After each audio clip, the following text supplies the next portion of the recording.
Sejenak Bijak, edisi Selasa 16 Maret 2021. Tema, Jalmo Angkara Mati Murka, oleh Pendeta Santoso Budiharjono MTH. Ungkapan Jawa Jalmo Angkara Mati Murka memiliki pengertian seseorang mendapatkan kesulitan karena kemarahannya sendiri. Ungkapan ini merupakan nasihat bijak supaya orang bisa mengendalikan diri dari kebiasaan buruk, yaitu suka marah-marah. Saya yakin setiap orang pasti pernah marah. Hanya saja marahnya itu kelewatan atau hanya sekedar marah demi suatu kebaikan. Kalau marahnya demi suatu kebaikan, itu oke-oke saja. Tapi jika marahnya itu sudah kelewatan, itu berbahaya. Tidak hanya membahayakan diri sendiri, tapi juga bisa membahayakan orang lain.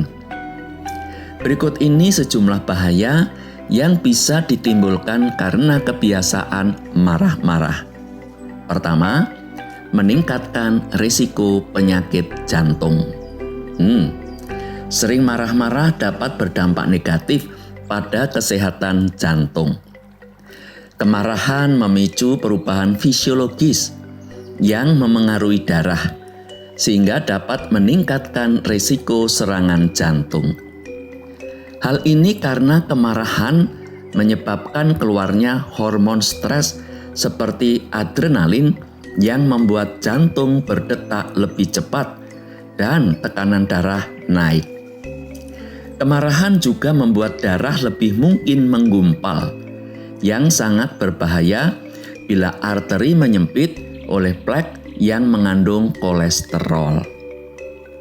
2. Meningkatkan risiko stroke. Bila sering marah, juga berisiko mengalami stroke. Kondisi ini terjadi akibat bekuan darah ke otak atau pendarahan di dalam otak naik menjadi lebih tinggi karena amarah.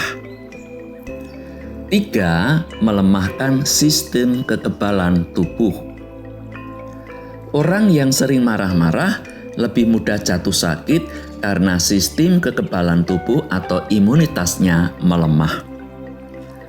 Para ilmuwan di Universitas Harvard menemukan pada orang sehat bahwa hanya meminta mereka untuk mengingat pengalaman marah dari masa lalu dapat menyebabkan penurunan selama 6 jam dalam kadar antibodi imunoglobulin A, yaitu garis pertahanan pertama sel melawan infeksi.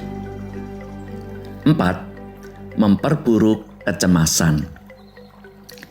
Kemarahan dapat memperburuk gejala gangguan kecemasan umum, yaitu kondisi yang ditandai dengan kekhawatiran berlebihan dan tidak terkendali yang mengganggu kehidupan sehari-hari pengidapnya.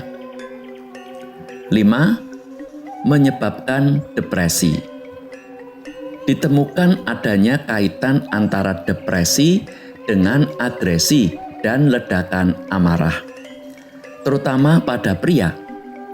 Orang yang mengalami depresi sering menunjukkan kemarahan pasif, yaitu cenderung menyimpan amarah mereka daripada mengambil tindakan.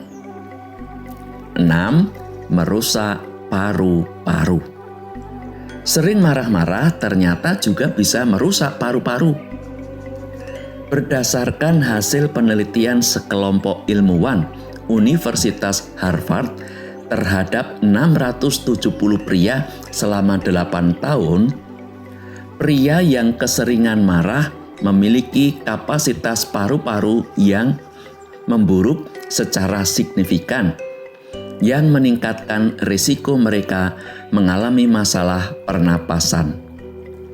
Para peneliti juga berpendapat bahwa peningkatan hormon stres saat marah dapat menciptakan peradangan di saluran udara. Nah, mengingat begitu banyaknya risiko bagi orang yang sukanya marah-marah, maka Rasul Paulus memberikan nasihat bijak supaya hidup orang Kristen sehat lahir batin, sebagaimana yang tertulis dalam surat Efesus 4 ayat 26. Apabila kamu menjadi marah, janganlah kamu berbuat dosa. Janganlah matahari terbenam sebelum padam amarahmu. Dan dilanjutkan di Efesus 4 ayat 31. Segala kepahitan, kegeraman, kemarahan, pertikaian, dan fitnah hendaklah dibuang dari antara kamu. Demikian pula segala kejahatan. Jadi, jangan suka marah-marah lagi ya sayang. Itu tidak baik untuk hidupmu dan hidupku. Amin.